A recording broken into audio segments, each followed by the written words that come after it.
Yung aplikante? Yes, sir. Ito po yung resume ko. No, it's okay. No need. Dito sa amin, low standard lang kami. Di kailangan ng college level para maging kwalipikado. Talaga po? Oo. May experience o wala. May pinag-aralan o wala. Bata man o matanda. Basta willing ka matuto. Pwede ka rito. Ba?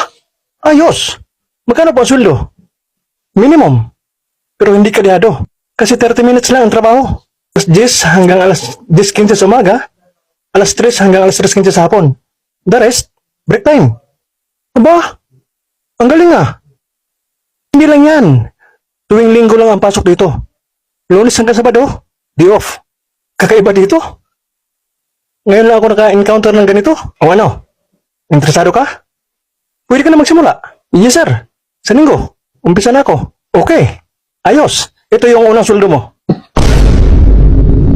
Sir, sa linggo pa lang ako mag-umpisa.